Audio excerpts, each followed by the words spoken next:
Thank you for joining me today for another video. Last week we finished up with chapter 11. Not a particularly exciting second half of the chapter. First half, yeah, I mean that was kind of, there was warfare. Not a lot, but there was warfare. There was a, let's call it a religious coup. I think I did.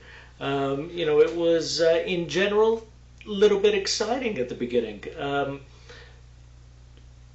Second half, not so much. There was a lot of genealogy, a lot of moving around, migrations, and people we're very complicated when we move places. We move to a certain area, we stay there for God knows how long, and that brings us to this week where Terah, the father of Abraham, who is called Avram at this moment, he's still alive, still very much alive, and Abraham leaves to continue on with going to the land of Canaan, modern day Israel. It also coincidentally includes parts of southern Lebanon. We're not going to get into that. That's politics that we don't need to get into, okay? And just, little side note, at one point, the children of Israel, we also, 2.5 of our tribes, also owned land in what is now the country of Jordan. So we'll be coming for that back eventually, I'm sure. I don't know. I don't know, what everybody thinks about it, but, we'll see. We'll see how it all plays out. We'll see how the world turns. I feel like that was a soap opera from when I was a kid. Probably still is a soap opera. Anyways, so this week we're going to be beginning in chapter 12. And I wish that I had something more exciting this week as well, but it's really not very exciting. It's about as exciting as last week, let's say that. Less genealogy, though. And we're going to be reading the first 9 verses. Okay, so we are in Genesis chapter 12. We're going to be beginning in verse 1, so let's go ahead and jump into it. So it says, Vayomer Hashem el Avram. Hashem said to Avram, Lech lecha ma'artzecha umimoladatecha umibeth avicha el ha'aretz asher areka. So what he says, what God says to him is, Lech lecha, get up and go, I think is one possible way to translate it. Go forth yourself. Lech is the infinitive, go. Lecha is yourself or yours. So go for yourself, I think, is probably a good way to say it. Especially in light of the fact that Terah was alive and he was on his way initially to Eretz Canaan, the land of Canaan. Last week we saw that. But he stopped short. He stopped in Haran, which is still there to this day in Turkey. And it seems like now God is saying, listen, since your dad doesn't want to go anymore, you go for you.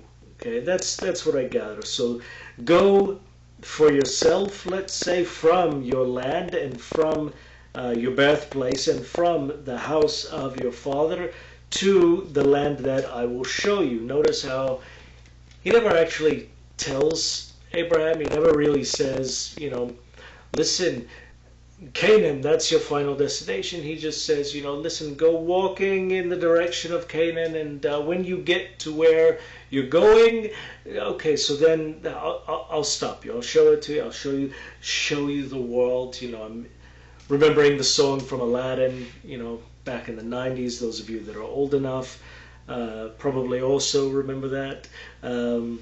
But we're not talking exclusively about that. But it is interesting, and it's worth noting that God never actually told him where he was going. He just said, all right, well, time to go. Go ahead and leave.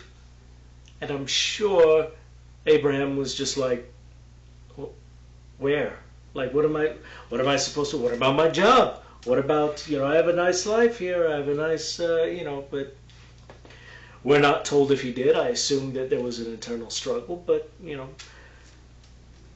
we're not told about it if there is. So, verse 2. وَأَرِثْهَا لَغَيْ گَدَولٍ, and I will make you into a great nation. With وَأَرِثْهَا وَأَجَدْلَ شَمَخَ وَهِيَّ بَرَخَا. So he says, I'll make you into a great nation, and I will bless you, and I will make you big. I'll make you great. Although make you big, kind of makes it sound like he's a kid, and he's like, listen, you'll grow up eventually. That is what it literally says, by the way. The root word here is from gadol, to get bigger, or to get greater. So there's that. Apply that in your mind as you will. I will make your name great, or make your name bigger, perhaps. And he says, you will be a blessing. Verse 3, وَأَvَرْخَ مِفَرْخَيْخَ وَمِقَلَّلْخَ أَوْر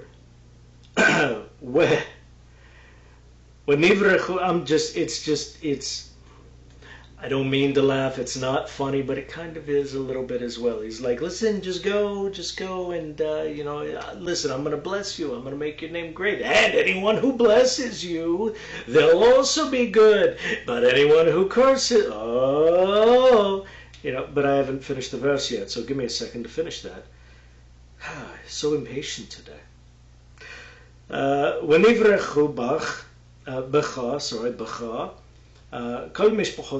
so he says to him, I will bless those who bless you, I will curse the one who curses you, and in you all the families of the earth will bless themselves. And that's kind of a weird thing to say, right? I mean, nobody says, they're going to bless themselves in you.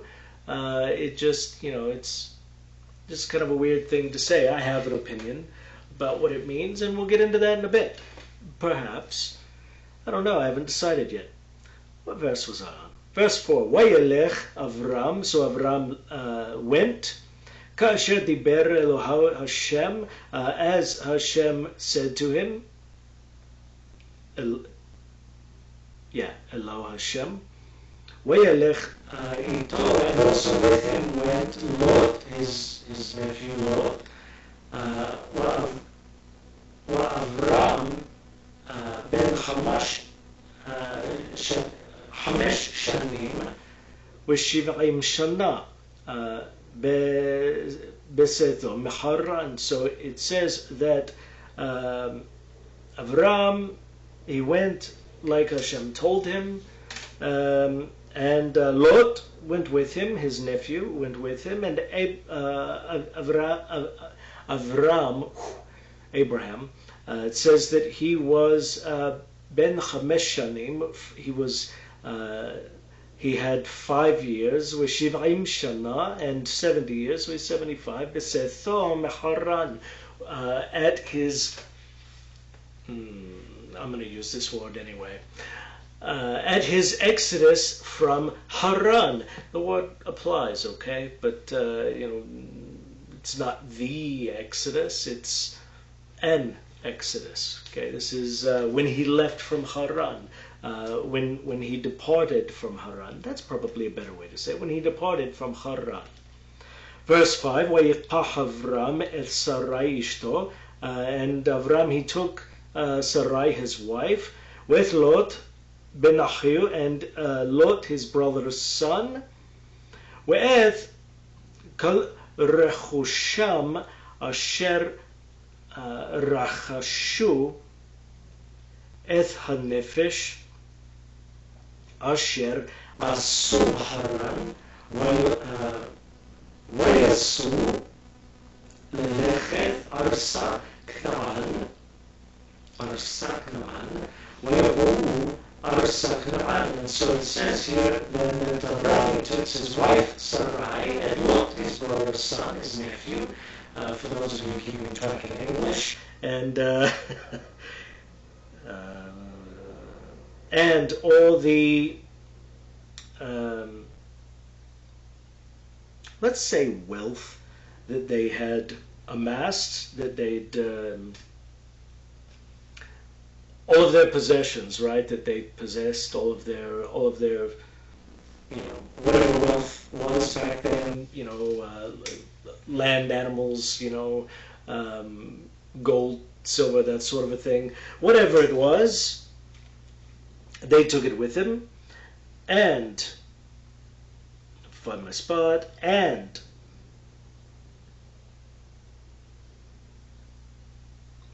the souls they made in Haran. And they left to go to the land of Canaan, and they came to the land of Canaan. The souls they made in Haran. We'll talk about that for sure. Verse 6, ויעבור אברהם בארץ עד מקום שכם עד אלון מורה והכנעני אז בארץ. And it says that that Avram, let's say it that way. So he passed into the land until the place of Shechem, which is in modern terms, we're talking about the city of Nablus, which got its current name because the Arabs can't say the Roman name of the city, which is Neapolis, so they call it Nablus, but it was Neapolis when the Romans destroyed Shechem and rebuilt a city there. They did that, in various places.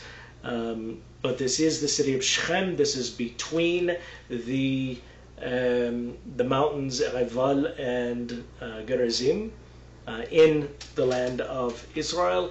It is, politically speaking, it is or I guess I should say geopolitically speaking, it is in the area administered by the Palestinian Authority in Samaria.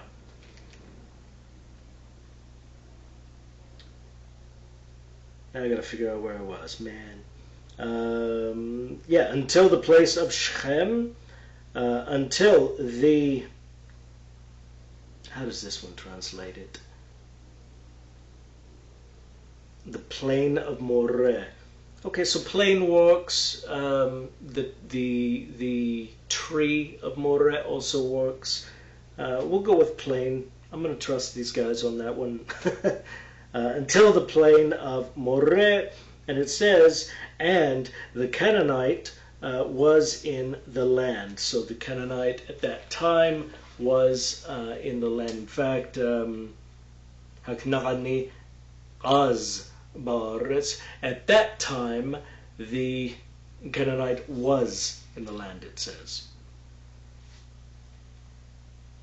وَيَرَّى Hashem el Avram وَيُمَرْ. So Hashem, he appears to Avram in a vision, perhaps, in a dream, perhaps. I don't know what it means by he appears, but it says here that he envisioned himself. I don't even know if that's the right way to say that in English. Vayarah Hashem el Avram. So Hashem appears to Avram, Vayomer, and he says, Lezar'acha aten eth ha'aretz wazoth Vayiven sham mizbeach laHashem hanireh elo. So he says that Hashem says to him, I am going to give your descendants, your children, this land. So he built there an altar to Hashem who appeared to him. We're gonna keep going with that idea. Hashem appeared to him as opposed to, he envisioned himself to him. Because we know God has no body, we know that God has no, physicality or anything, and we know that with the exception of Moses, and we know this from the Torah itself, that with the exception of Moses, nobody who spoke with God, yes, you could speak with God while you're awake, but God didn't speak back except through visions and dreams, okay? That's plainly spelled out in the Torah. So it's not like Abraham was fully conscious, fully awake. Maybe he was conscious, but like in an altered state of consciousness, perhaps like in a trance or something, to make him more receptive to receiving it. I don't know. But so he has this vision of God. God tells him, listen, your descendants, they're gonna live here. I'm gonna give this land to them. This is roughly, let's say, 3,500 years ago or so, and I'm going to leave politics out of it. This is verse 8. وَيَعْتَقْ مِشَمْ هَهَرَّ مِشَمْ هَهَرَّ مِقَدَمْ לבית אל וית אהלו בית אל מים והרי מקדם ויבן שם מזבח להשם ויקרא בשם השם. So it says here then that he moved or he relocated to the mountain east of Bethel. Okay, this is, the geography. If you're familiar with it, great. If not, it's probably not going to help you that much, to know it. But so it says here that he relocated to the east of Bethel, which, by the way, was on Mount Gerizim. And we can see that in several places in the Torah. This would be the westernmost of the two mountains, Bethel and Gerizim and Eval. So it says that he relocated to the mountain east of Bethel, and that was where he pitched his tent, and he had Bethel to his west, and Ai, the city of Ai, to his east, and he built there an altar to Hashem, and he called on Hashem by name, or he called in the name of Hashem. It's kind of hard to, translation. You're not going to find very many direct translations there. Vayisa Avram haloch v'nisocha ha-negba. And so Avram journeyed on, and he continued journeying to the Negev, to the south. Okay, so we're going to close that up. And the offering plate is coming around. Just kidding. Just kidding. I don't want your money. I would like it if you want to give it to me, but no. But, I never say no to free money, but, I'm not asking for it. So, what's happening in this story? So, last week, Terah, the father of Abraham, of Avram at this point, Abraham later, he, God told him, hey, listen, go toward Canaan, and so Terah took the whole family and decided to, hey, let's go out to Canaan. And then along the way, he stopped and he settled in Haran, right? Well, so at some point afterward, Avram was 75 years old, so it couldn't have been too much longer after they got there. God told Avram, listen, Abe, because again, I think God, calls us by familiar names, nicknames, if you will. Says, hey, listen, your father came halfway. Okay, he couldn't finish the job. Why don't you go the whole way with me? Go ahead and head out toward Canaan. And so he does, and I think that that's great. I think that that's, really sort of frightening for him. But I also think that just the faith that he would have had to have had is really quite astounding. If God were to come to me in a dream tonight and tell me, oh, Judah, you should go move to, I don't know, Alaska or something, I'm going to tell God, you know what, maybe pick someplace cooler, maybe, someplace where there's a Jewish community, maybe, even a small one. I could be the 10th man. I can, I'm okay with that. But, Alaska, come on, God. We've got like, what, 5 Jews in the whole state? It's a joke. There are Jews there. And it may be like 5, but, there are Jews.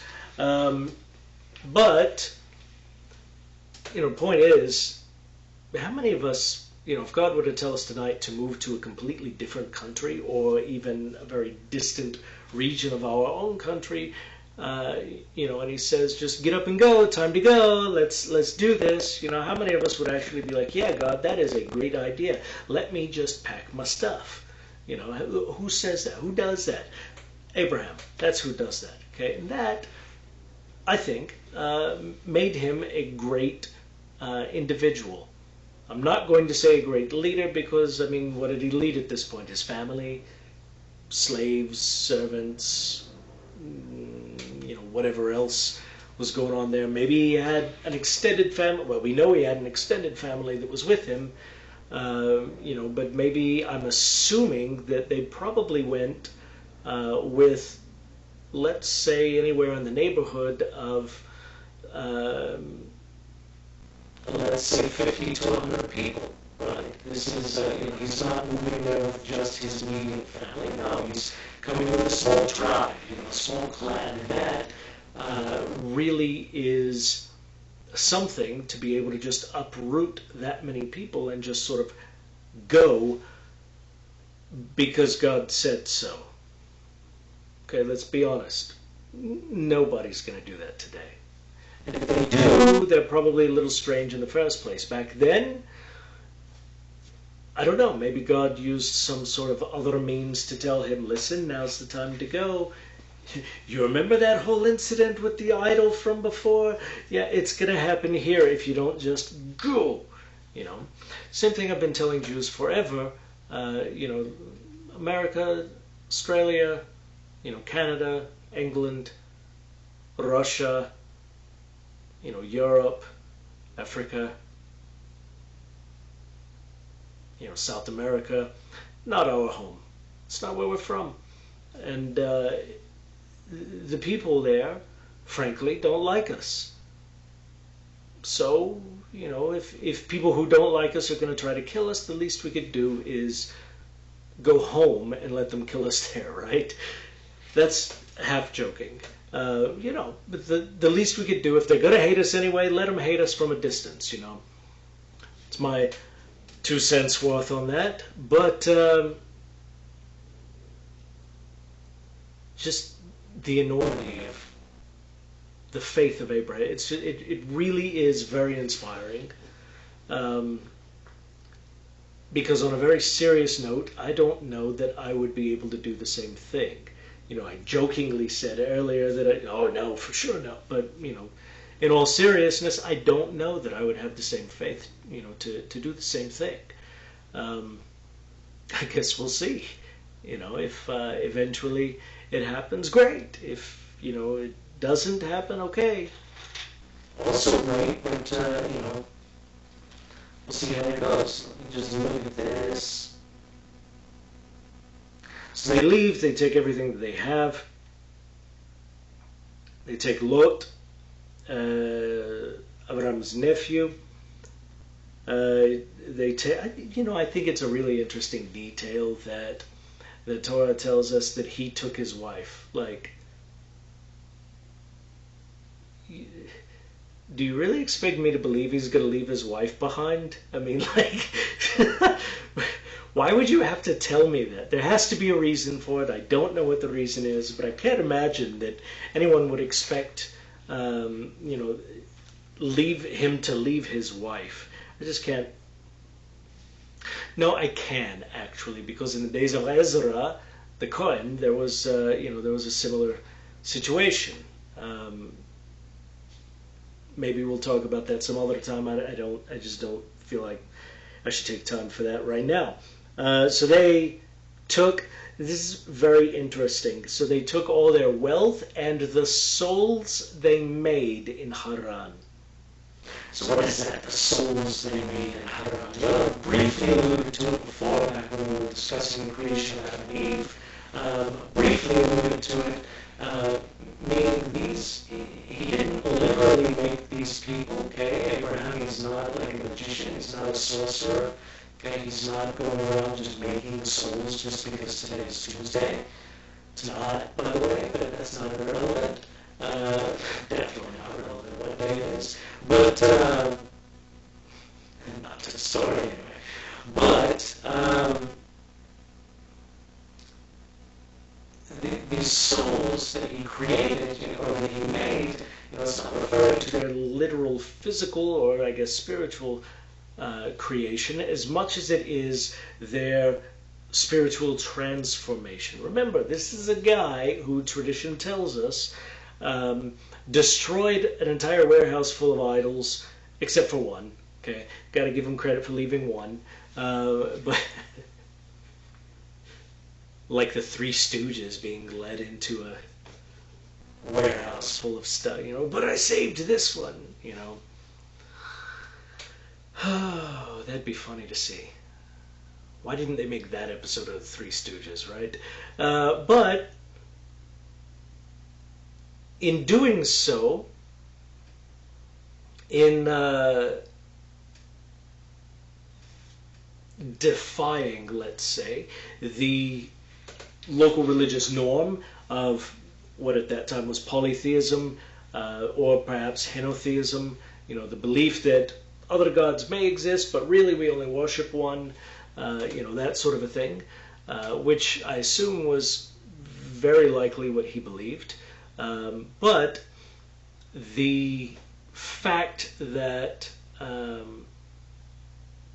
he was defiant of the religious norms of the day, that's an attractive thing to a lot of people. Okay, it's the same reason that we see people converting to Judaism today, despite the fact that we're heavily persecuted and that, frankly, most people hate us. I can't say most. A lot of people hate us.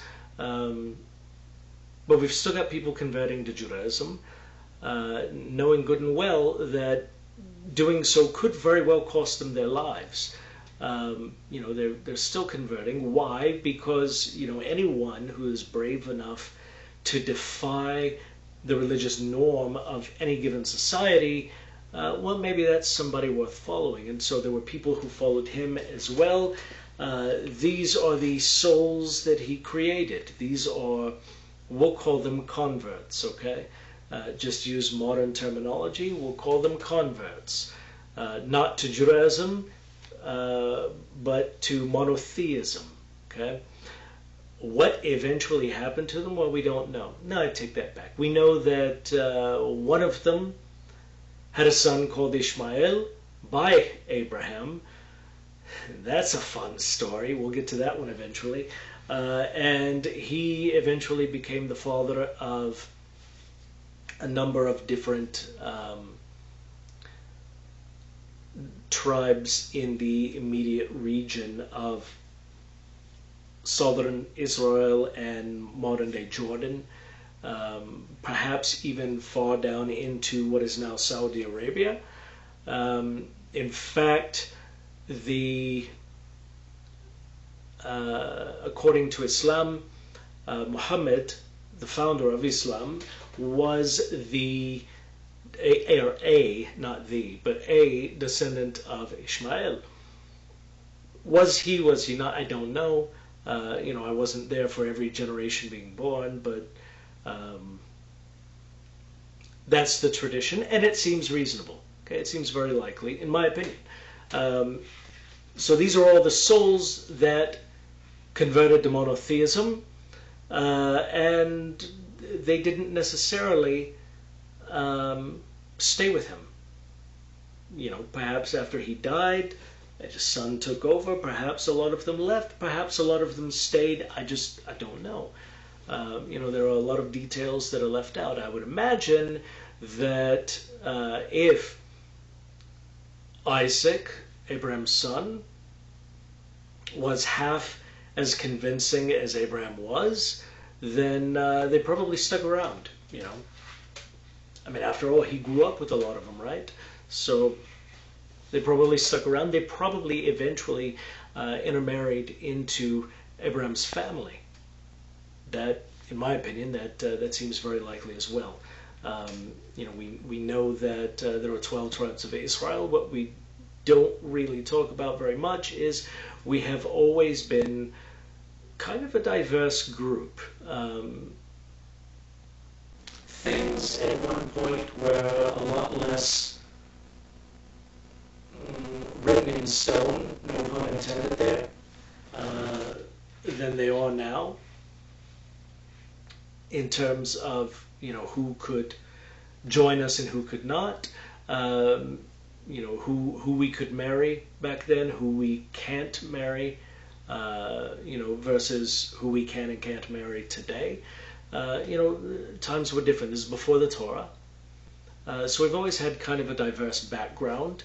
And I would think that, at least it seems reasonable to me, that a lot of these, servants, a lot of these other people who were attracted to Abraham's message, I would like to think that some of them, for sure, intermarried with him within the Abrahamic family. I don't know that for sure, but it seems reasonable. Okay, let's just leave it at that. Now, that being said, let me take one more quick glance. So he shows up to Shechem.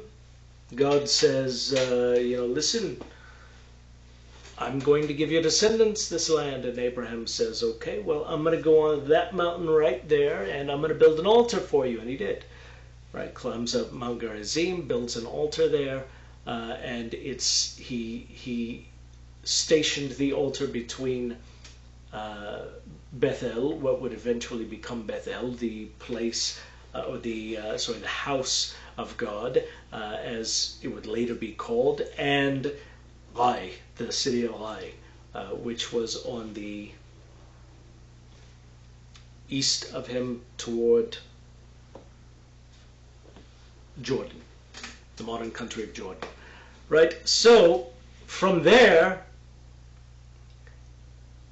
after building this altar, and this is just kind of a weird thing to mention, it says that that the Canaanite was in the land at that time, which to me means that he couldn't, he didn't want to settle that region at that time because, there were people there, and God didn't say, declare war.